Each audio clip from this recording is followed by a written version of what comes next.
오늘의 말씀은 역대하 7장 1절에서 3절 말씀 다 함께 합독하십니다.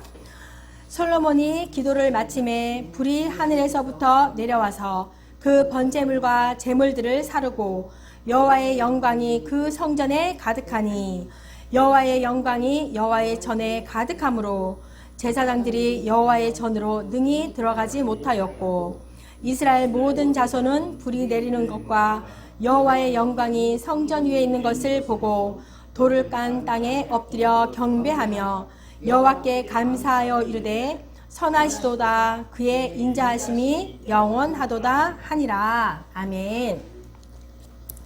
네, 성전을 완공한 뒤에 솔로몬은 바로 이제 무릎을 꿇고 하늘을 향하여서 손을 올려 또한 이렇게 간절한 마음으로 하나님께 기도를 하게 됩니다.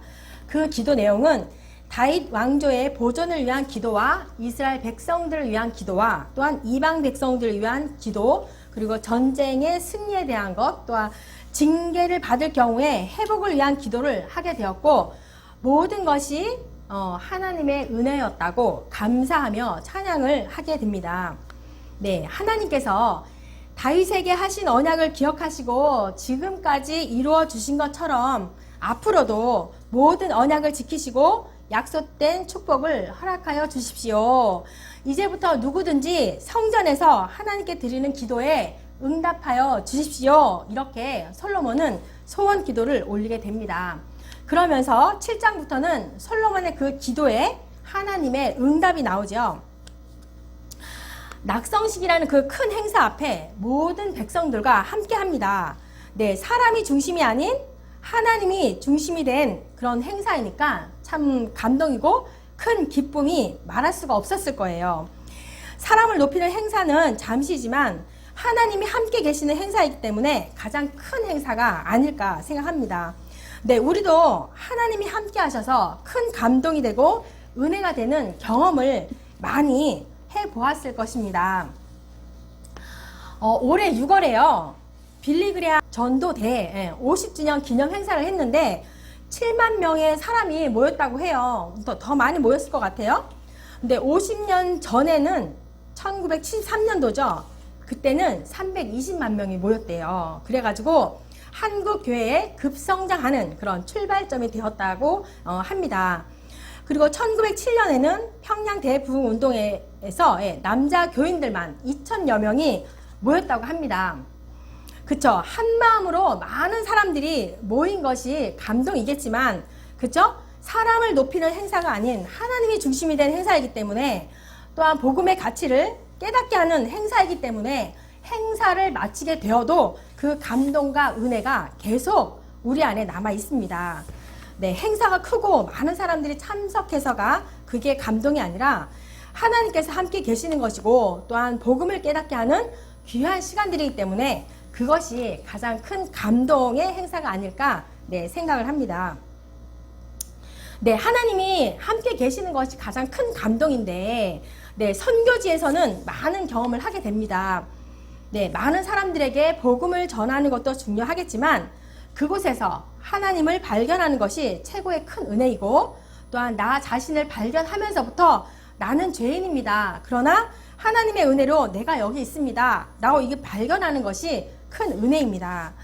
네, 하나님의 마음과 시선으로 영혼을 바라보게 된다면 눈물을 흘릴 수밖에 없고 그것이 제일 큰 감동이 아닐까 생각을 합니다. 최근에 무의도 선교센터를 준비하면서 하나님의 그 섭리하심을 보게 됩니다. 하나님께서는 미리 다 준비하시고 계획하시고 또한 하나님의 사람들을 통하여서 연합하게 하시고 하나님의 일을 이뤄가게 하심을 보면서 하나님의 은혜라고 고백할 수밖에 없습니다. 네, 앞으로도 하나님의 뜻이 김성환 목사님에게 부어 주었듯이 무의도의 복음으로 가득 넘치기를 기대해 봅니다. 아멘. 네, 우리의 기도가 응답되는 것보다 우리의 기도를 들으시는 분이 하나님 아버지라는 것이 참 멋지지 않습니까? 네, 선물보다 선물을 우리에게 주신 분이 여호와 하나님이라는 것이 감사하지 않습니까? 네, 기도는 응답될 수도 있고 응답 안 될 수도 있습니다. 그리고 선물도 받을 수도 있고 못 받을 수도 있습니다. 그쵸? 이미 아버지를 만난 것이 응답이고 선물입니다. 우리의 기도를 들으시는 분이 하나님 아버지라는 것이 가장 큰 기쁨이고 감동인 것입니다. 네, 또한 우리를 성전 삼아 주셔서 나의 아버지라고 고백하게 하시고 또한 그 고백을 들으시는 아버지와의 그 관계 회복이 가장 큰 감동이 아니겠습니까? 네, 그런 솔로몬의 기도에 하나님의 응답의 역사가 나타나기 시작합니다. 1절 말씀. 솔로몬이 기도를 마침에 불이 하늘에서부터 내려와서 그 번제물과 제물들을 사르고 여호와의 영광이 그 성전에 가득하니.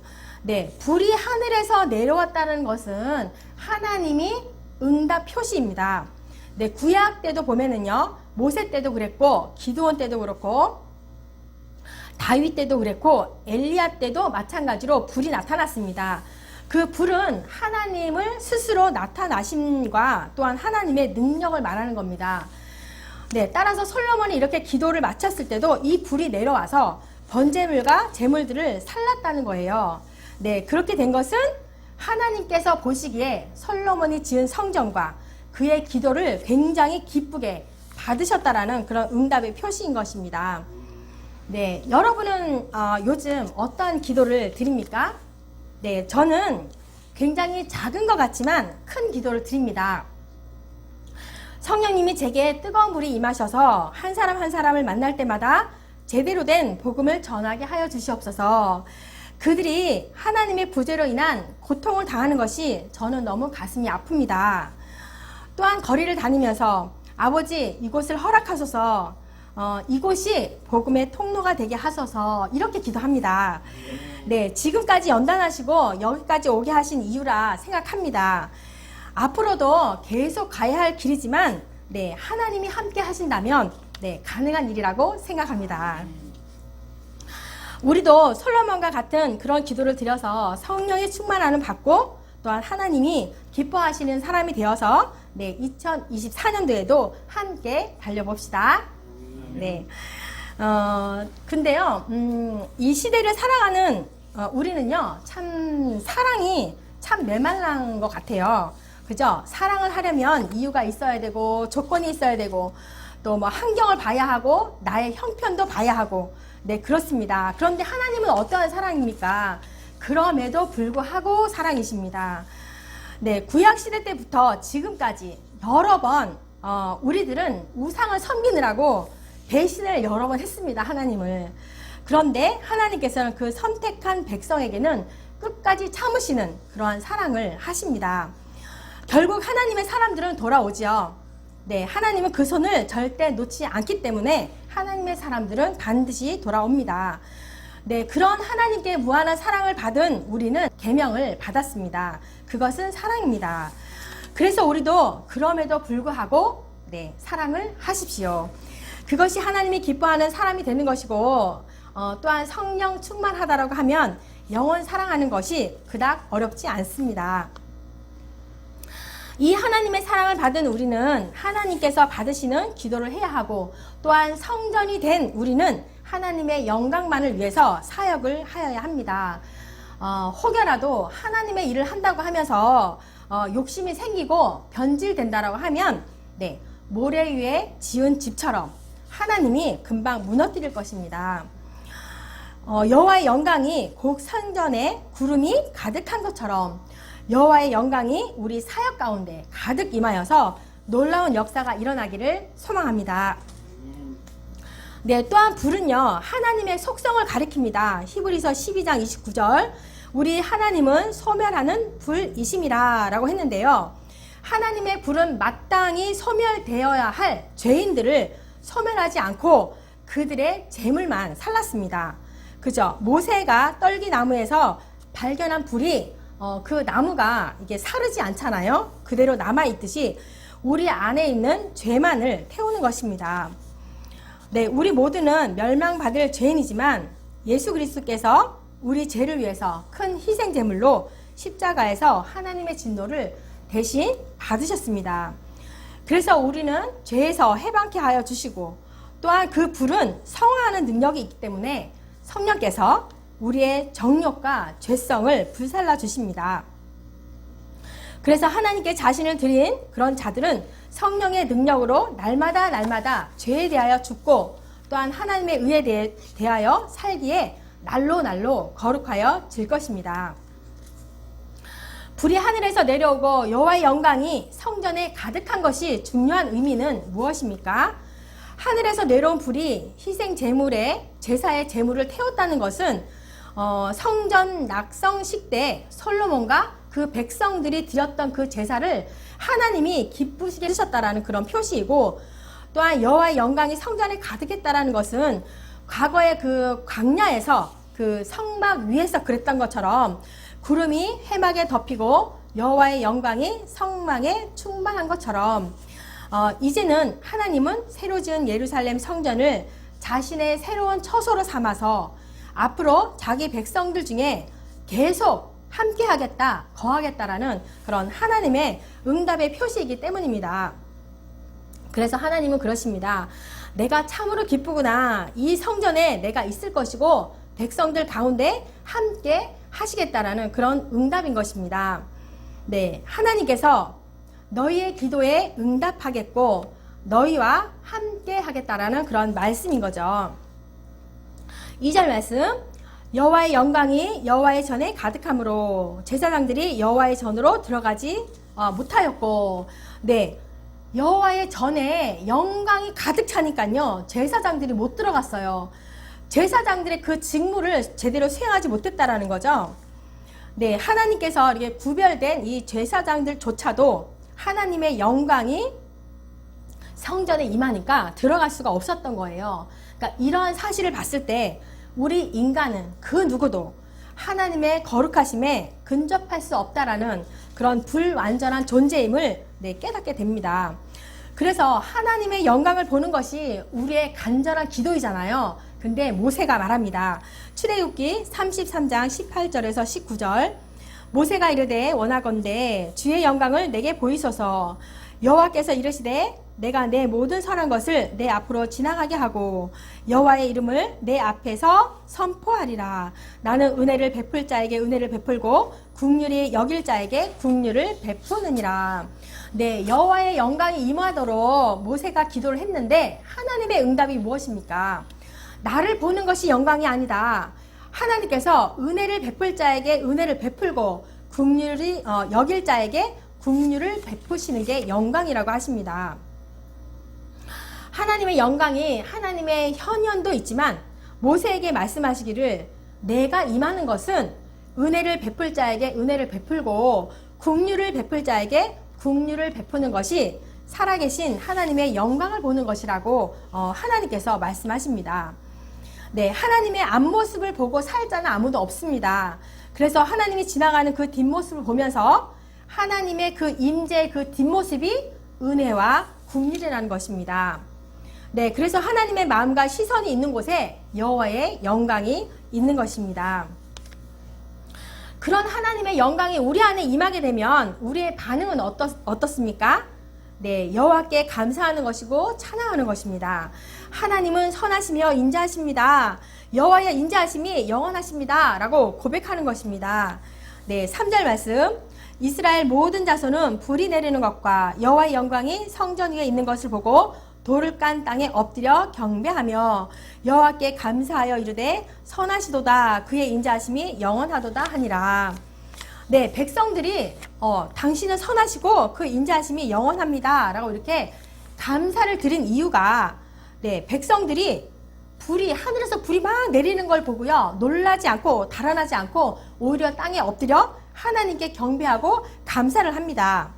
네, 그 땅에 엎드렸다는 것은, 그 표현은 자기들이 하나님의 존재 앞에 나올 가치가 없다라는 그런 표현이고 하나님의 진노의 그 능력 앞에 설 자격이 없다는 그런 시인하는 행동들이었습니다. 네, 더군다나 그 진노의 불 앞에 그들이 불살라지지 않았던 것은 하나님의 그 선하심과 인자하심 때문이었던 것입니다.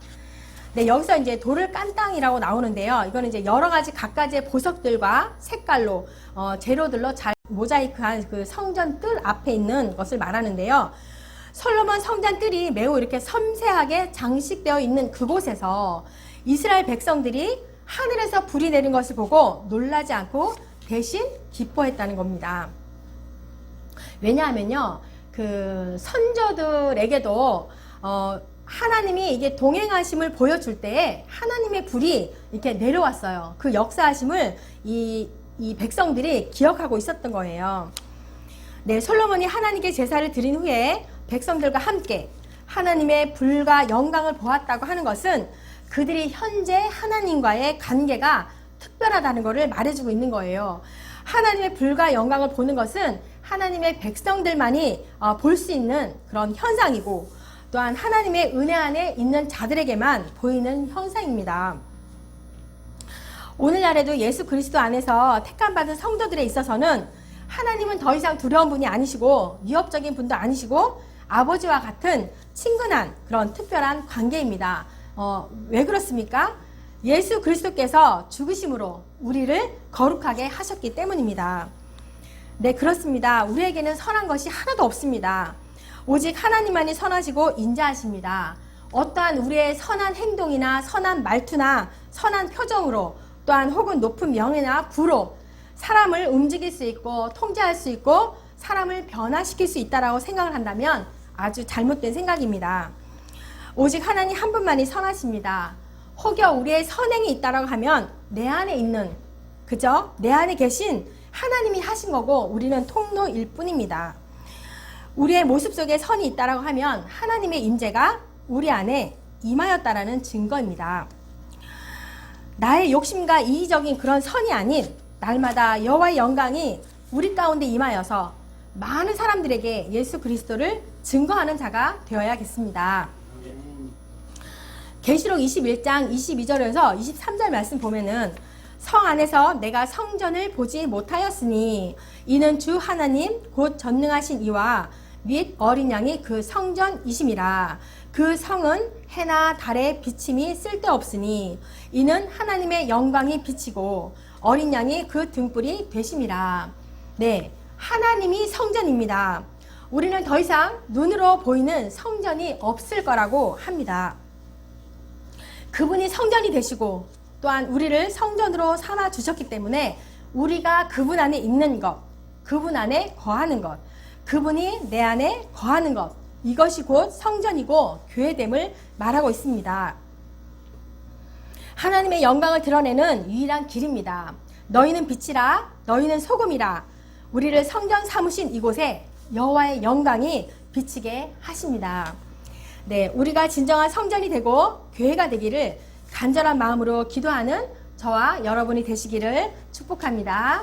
아멘. 기도합니다. 하나님 아버지 감사합니다. 무엇보다 우리의 아버지가 되어주셔서 여호와의 영광을 보게 하시니 감사합니다. 우리를 성전 삼아 주셨으니 당신은 선하시며 영원히 인자하심이라 고백하며 그 영광이 우리 성전 가운데 가득 넘치게 하시며 여호와의 사랑하심을 많은 사람들에게 보게 하시고 그리하여 예수 그리스도의 복음이 널리 전파되게 하시며 그리하여 당신의 사랑을 받는 많은 백성들이 일어나게 하여 주시옵소서. 당신만이 영원히 찬송과 영광을 받으시옵소서. 예수님의 이름으로 기도합니다. 아멘.